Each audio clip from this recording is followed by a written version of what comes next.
What's up guys, welcome back. सुबह सुबह हो चुकी है बारिश और यार मेरी पूरी रोब भीग गई और मेरे शायद ये डंबल भी भीग रहे, साइड करने पड़ेंगे, वो भी भीग रहे और रॉड भी जंग खा गई है। चलो अभी निकलते हैं, थोड़ा सा लेट हो रहा है। उठ मैं जल्दी कहता 6:30 बजे, 7 बजा दिया, कुछ नहीं किया, 7:10 हो गया। बस मुझे ये डर है मेरी फ्लाइट ना लेट हो जाए सुबह सुबह। यार दीदी तो सो रही है, कर तो 4 चीजें, लालाम, जय माता दी, जय भाभी, हागी। फाइनली बैग मिल के रात को मैं कपड़ा निकाल के सोचा कि बस बैग निकाल के सुबह डाल दूंगा उसमें। तो अभी जा रहे हैं नहाने से पहले हम लगाएंगे न्यूली लॉन्च मामा अर्थ का मुल्तानी मिट्टी फेस वॉश।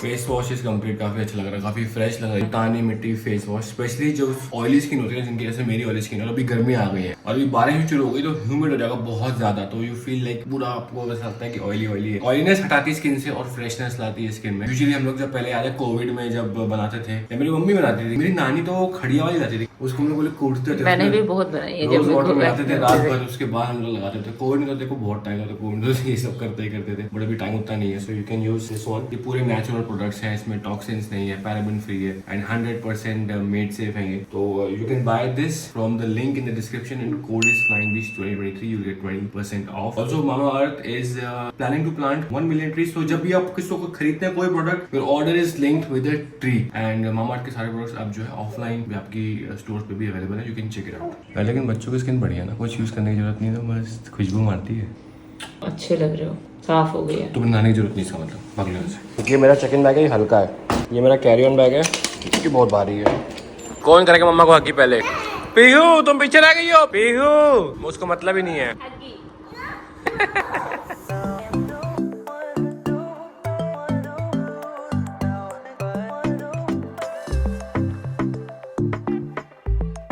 एयरपोर्ट पहुंच चुके हैं। एक इंटरेस्टिंग चीज़ दिखाता हूँ आपको। जब आप एयरलाइन काउंटर पे जाते हैं ना, तो ये 3 चीज़ें अलाउड नहीं होती, ई सिगरेट, लाइटर, कोपरा। तो ये 2 तो ऑब्वियस है कि अलाउड नहीं है। ये क्यों अलाउड नहीं है? नारियल होता है ये सूखा हुआ, और ये बहुत जल्दी आग पकड़ता है, इसलिए अलाउड नहीं होता है। It's like it catches fire like बहुत जल्दी। ये जो लगा हुआ है ना अपना, ये मशीन एयर कंडीशनिंग की है, तो उससे क्या होता है कि एयरक्राफ्ट का फ्यूल बच जाता है, तो पीछे APU स्टार्ट नहीं करना पड़ता, एयर कंडीशनिंग अलग जाती है। आगे एक और होता है, वहाँ से इलेक्ट्रिसिटी आती है। तो APU के 2 ही काम होते हैं, इलेक्ट्रिसिटी प्रोवाइड करना जहाज में और एयर कंडीशनिंग लगाना। नीचे आप देख रहे हैं अपने इंजीनियर साहब, देखो इनका ना हेडसेट लगा हुआ, तो ये कैप्टन किससे बात करते रहते हैं, तो एयरक्राफ्ट की नोज में पिन घुसा लेते हैं और कैप्टन को बोलते रहते हैं। तो हमें जैसे पुशबैक करना होता है, तो अभी पुशबैक करके किस साइड फेस करना है, उस साइड फेस करना है या इस साइड फेस करना है, हम लोग बोलते हैं ground clear to push, nose facing east या नोज फेसिंग वेस्ट या nose facing north for south, जो भी डायरेक्शन हमें ATC ने दिया है, तो ये बताते हैं। फिर उनको ट्रक होता है जो पुश करता है, उसको बताते हैं, और फिर हमें इनसे क्लियरेंस लेना होता है। Ground confirm clear to start engine number 2, तो ये बोलते हैं हाँ क्लियर टू स्टार्ट है, सब कुछ क्लियर है, तो फिर हम इंजन स्टार्ट करते हैं। ये देखो जो सामने एयरक्राफ्ट खड़ा है, इसको देखो पूरा एल्यूमिनियम फॉइल लगा दी, मतलब एल्यूमिनियम फॉइल तो नहीं है, ये एयरक्राफ्ट हो जाएगा ग्राउंड, ये फ्लाई नहीं कर रहा, कुछ दिक्कत है इसमें। क्या दिक्कत है भाई हमें नहीं पता। देखो ये पीटो ट्यूब है जो दिख रहा है, ये लाल लाल जो लटक रहे हैं, ये इनके अंदर कचरा वचरा चला जाएगा। अगर ये ब्लॉक हो गई हवा में या ग्राउंड पे भी, तो समझो नंगा नाच एयरक्राफ्ट का। पहियों में भी लगा रखा है, इंजन में भी लगा रखा है, पूरा पैक कर रखा है। आज एल्यूमिनियम फॉइल जब सीधा जाएगा अवन के अंदर, बढ़िया मस्त डिश बन के तैयार होगी। थम्स अप दिया, मतलब कि सब कुछ बढ़िया, हम निकल सकते हैं हम लोग। तो कैप्टन बोलता है clear to disconnect, hand signals on the left, तो उसने हैंड सिग्नल दिया कि भैया, उसने चॉक्स निकाल दिए। देखो ये बंदा चॉक्स लेके जा रहा है, सब कुछ निकाल दिया। एयरक्राफ्ट से कोई कनेक्शन नहीं ग्राउंड का, aircraft good to ready to move under its own power, ये टेक्निकल टर्म है।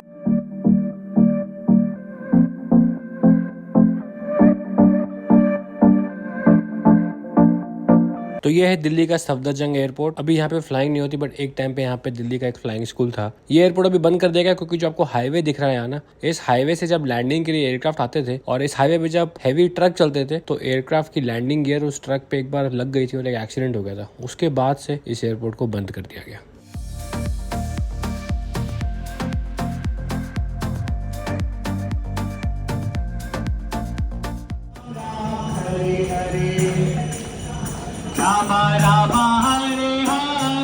फाइनली हम लोग पहुंच चुके हैं भुवनेश्वर। भुवनेश्वर क्यों आए हैं? क्योंकि यहाँ से जा रहे हैं पुरी। कल है भगवान जगन्नाथ की रथ यात्रा। भगवान अपने मंदिर से बाहर निकलते हैं अपने भक्तों को दर्शन देने के लिए। और ये देखिए पूरा ग्रुप आया हुआ है। ये लोग हमारी फ्लाइट में थे। आई थिंक पूरी इनकी वो ग्रुप बुकिंग है। सब लोग दर्शन करने के लिए आए हैं।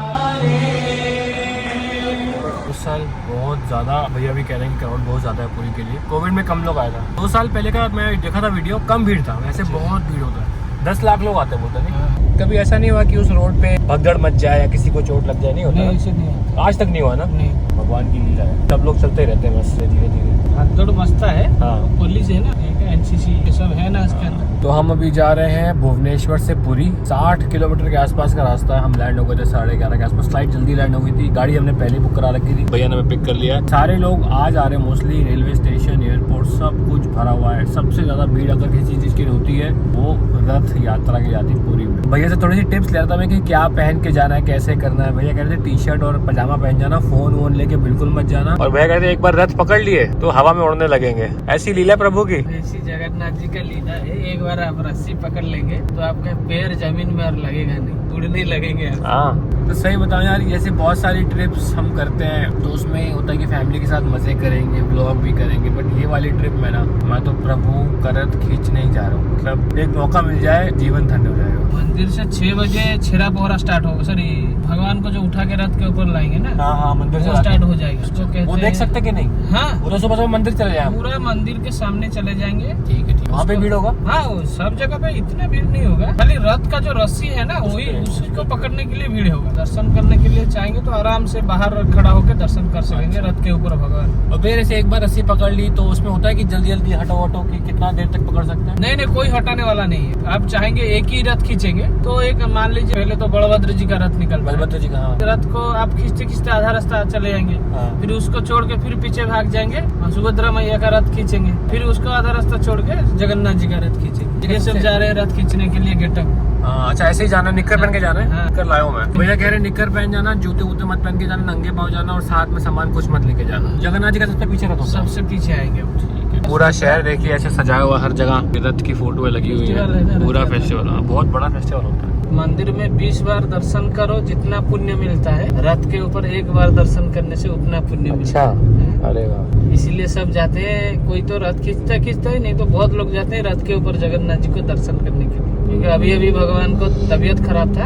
हाँ होता ना, बुखार होता भगवान को। हाँ कल बुखार से निकले, आज जाएंगे अपना घर घूमने के लिए। गुंडीचा टेम्पल जो है, गुंडीचा मीनिंग गुंडीचा रानी। अच्छा। इंद्रद्युम्न राजा जी का वाइफ, जिसने कलयुग का जगन्नाथ जी का मंदिर बनाया, उनका नाम है इंद्रद्युम्न राजा। उनका वाइफ का नाम है गुंडीचा रानी। और वो जगन्नाथ जी उनको माँ बाप किए थे। हाँ, तो उन्होंने कहा था कि साल में एक बार आपसे मिलने जरूर आऊंगा, पिंड दान करने के लिए आऊंगा। ये भी बोलते हैं कि एक बार अगर रथ बीच में रुक जाए तो फिर चलता नहीं, एक बार ऐसा हुआ था। नहीं, वो चलता नहीं था। अभी रथ तो रुकेगा, बीच में उनका मौसी का मंदिर है, गुंडीचा रानी का बहन का मंदिर है, वहाँ पे रथ रुकेगा। पोड़ो पिठा वहाँ होगा, पोड़ो पिठा खाएंगे भगवान। उसके बाद लक्ष्मी मैया गुस्सा होके फिर पीछे पीछे आएंगे, उनका रथ वहाँ तोड़ेंगे, फिर रथ एक बार फिर बनाया जाएगा। उसके बाद फिर जाएगा मंदिर के। लक्ष्मी मैया गुस्सा होके क्यों आते हैं? क्यों आते हैं? ना, ये तीनों भाई बहन आ जाते हैं, उनको एक अकेला छोड़ के मंदिर। वो गुस्सा होके आके रथ को बीच रास्ते में तोड़ते हैं, फिर रास्ते वहाँ बना के फिर निकल जाते हैं। गर्मी बहुत है, भगवान के दर्शन के लिए आए। यहाँ रुक के पहले पियेंगे चाय। भैया चाय बना दीजिए। मेरे को ऐसी दुकान अच्छी लगती है चाय, और ना ऐसे बिस्किट हो बेकरी वाले, वो पैकेट वाले बिस्किट मजा नहीं आते। भैया बड़ा कूलर नहीं है? बड़ा तो बहुत कम चाय आएगी, क्या पियेंगे? केनी में चाय।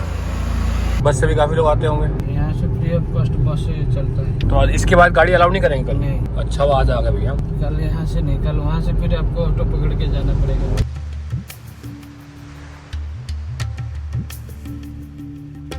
ये जो है ये कोस्ट गार्ड है, रथ यात्रा के लिए। अच्छा। बाहर से कोई आ जाएगा आतंकवादी पतंगवादी, सेफ्टी के लिए। तो अभी हम लोग पहुंच चुके हैं, ये बीच है और इसी रोड पे सारे होटल्स, खाने के रेस्टोरेंट्स, कैफे सब कुछ यही बना हुआ है।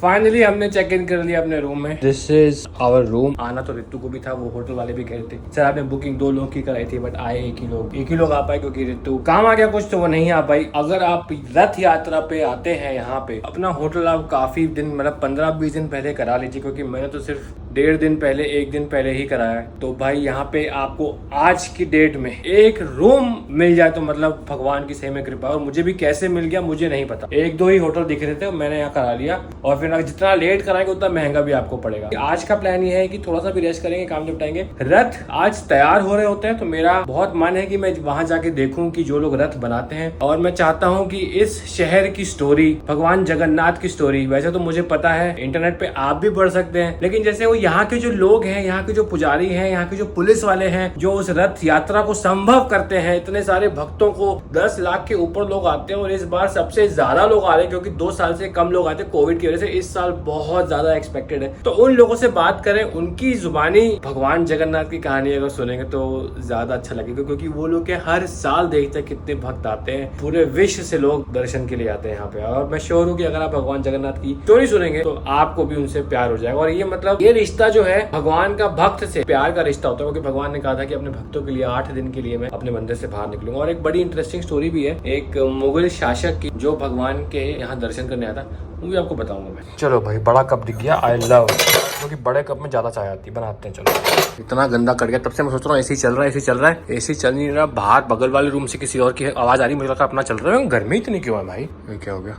सच बताऊं, कल मेरा जो वॉलेट खो गया था ना और फिर मिल गया था, भगवान की देन है, मिल गया कि भगवान ने कहा कि मेरे दर्शन करने आ रहे मेरे भक्त, उन्होंने सहायता की है मेरी। तो मैं आ ही नहीं पाता, मेरे सारे आईडी मेरे वॉलेट में थे। एयरपोर्ट पे एंट्री के लिए, चेक इन के लिए आईडी दिखाना ही होता भाई, मैं फ्लाइट ही नहीं पकड़ पाता, अधूरी हो जाती मेरी पूरी यात्रा। पहले खाते हैं खाना, उसके बाद थोड़ा काम निपटाएंगे। और प्लान तो ये आज 6 बजे यहाँ से निकलेंगे और बोल रहे कि मंदिर में बहुत भीड़ है। यहाँ के जो लोकल पुरी के लोग हैं सारे लोग आज दर्शन कर लेंगे, कल ये रथ यात्रा पे नहीं जाएंगे। तो आज मंदिर में मतलब बहुत ज्यादा भीड़ होती है और आज रथ बनाते हैं। 8 बजे तक मंदिर खुला, 8 बजे के बाद मंदिर बंद कर दिया जाता है। वो मूर्तियां, कुछ और सेरेमनीज होती हैं जो कि पब्लिक के लिए बंद होती हैं, सिर्फ पुजारी लोग करते हैं। तो 8 बजे के पहले पहले एक बार मंदिर के दर्शन करके आते हैं और देखते हैं कि माहौल कैसा है, भीड़ कितनी है और कितने श्रद्धालु यहाँ पे आए हैं।